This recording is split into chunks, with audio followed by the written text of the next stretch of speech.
There are a lot of justifiable fears about what future elections in the near future will look like in America. Many primaries have been delayed, and there are concerns about what the status of the country could be when it comes time for the general election much later this year. So joining us to help maybe break down some of the remaining concerns, see if we can figure out some of what needs to be done, national political correspondent for McClatchy, Dave Catanese. Welcome to the Damage Report. Thanks for having me. Glad to have you here. Enjoyed an article that you put out just a couple of weeks ago about some of the uncertainty that a lot of political campaigns are facing when trying to figure out what our election's going to look like, who is actually going to turn out to vote. So what are your thoughts about this? What are some of the things that we can sort of agree on at this point?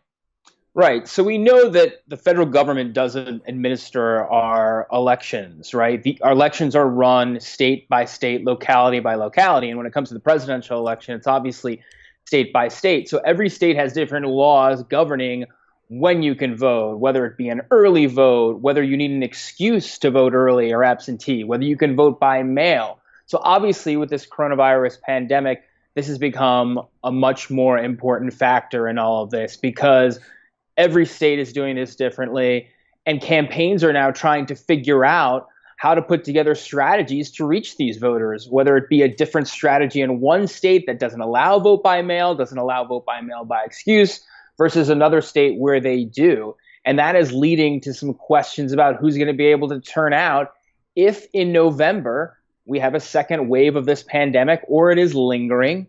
Who doesn't decide to show up? Are they fearful of contracting the virus if they're at a polling station? Does the law in their state allow them to vote by mail? And it really is across the gamut, different across the board.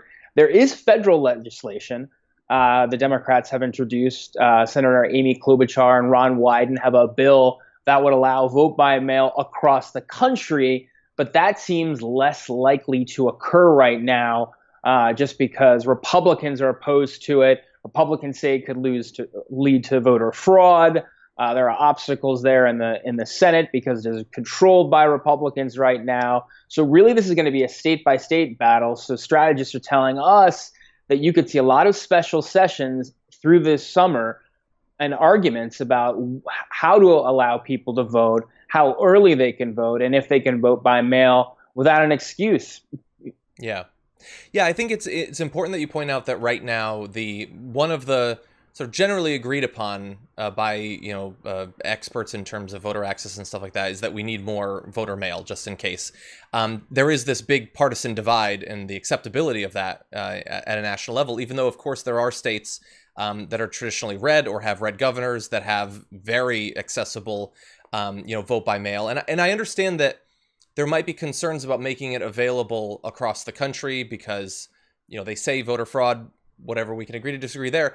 But wouldn't some of these governors of red states, wouldn't they want to make sure that as many of their people can turn out to vote? Is it possible that even in the absence of some sort of unified national response, that some of the states that are generally red, that they might make it a little bit more accessible for vote by mail in time for November?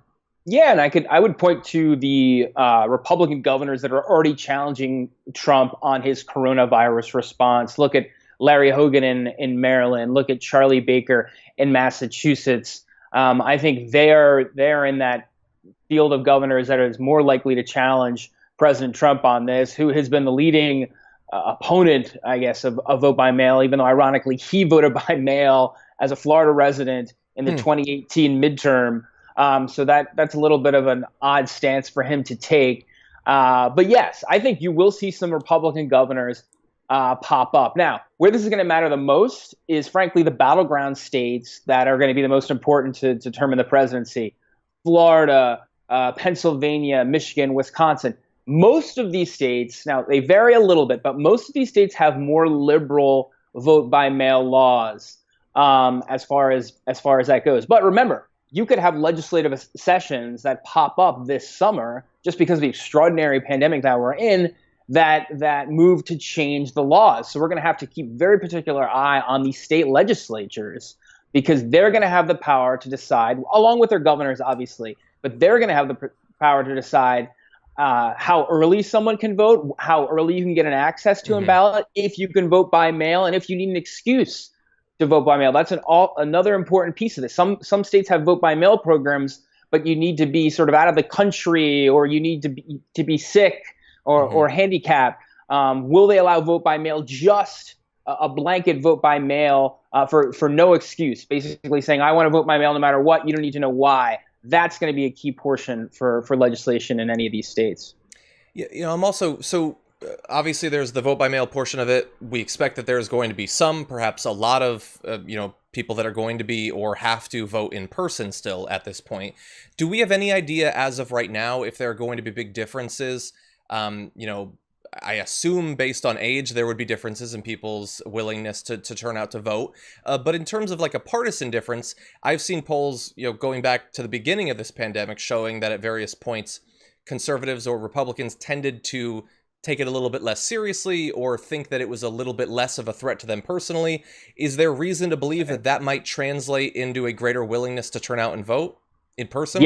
Yeah, that strategists are trying to find this out. We sort of have one example of it happening so far, which is the primary that occurred in Wisconsin. The only primary that really has occurred in the throes of this pandemic. And basically, we didn't see record turnout. Obviously, the turnout dropped a little bit, but we did see Democrats overtake a Supreme Court seat. Mm-hmm. And at first, there was some concern that Democrats wouldn't turn out, that it might hurt their ability to turn out their voters. But they actually were able to win that seat. So that sort of threw a counter argument to who it might affect. Now, we actually have a primary going on in Ohio today, Tuesday.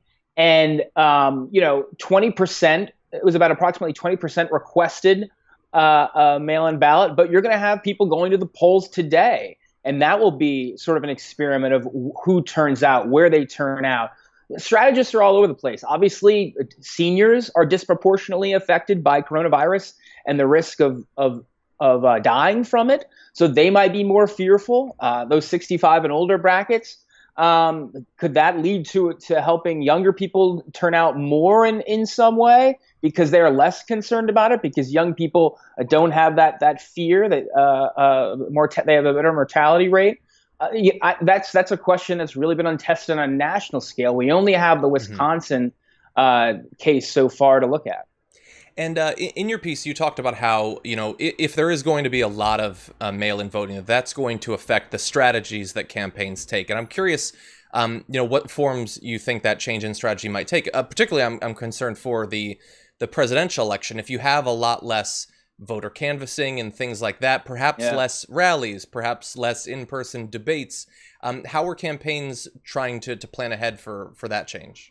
Well, it becomes an educational piece that becomes really important. You would usually do this educational piece before the rallies. After the rallies, you'd have people with clipboards saying, are you registered to vote? Have you voted yet? Do you need a ballot? Here's where you get your ballot. Here's when you need to turn it in by. These are all pieces that aren't necessarily broadcast on television with the rallies, but they occur, and they're very important for campaigns. Now this educational component is going to have to take place through Skype, through Zoom, through virtual events. And campaigns are going to have to be very reticent on knowing what date do they have to have ballots postmarked by via state. That will be a very important thing to watch, because November 3rd is election day, but some states may say your mail-in ballot must be postmarked by the Friday before or the Monday before, or maybe it's the Thursday after. Now, one model to look to is the West. A lot of the Western states do vote by mail completely.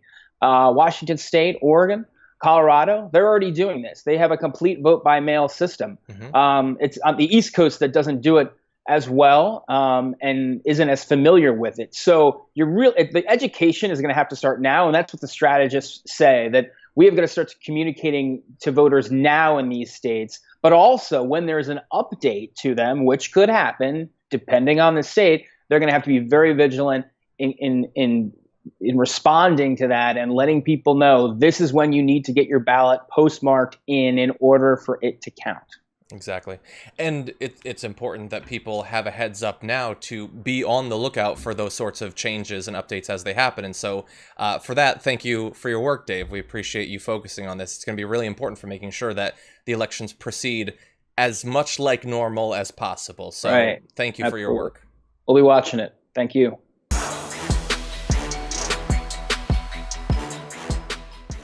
Check out the Damage Report podcast each day, wherever you get your podcasts, whether Pocket Casts or Stitcher or iTunes. You can join me as I give you the news and stories you want, with a range of co-hosts and interview guests jumping in on the fun each day. Again, that's the Damage Report, wherever you get your podcasts. And if you get them at iTunes, don't forget to rate and review. Sometimes I'll read them live on the show.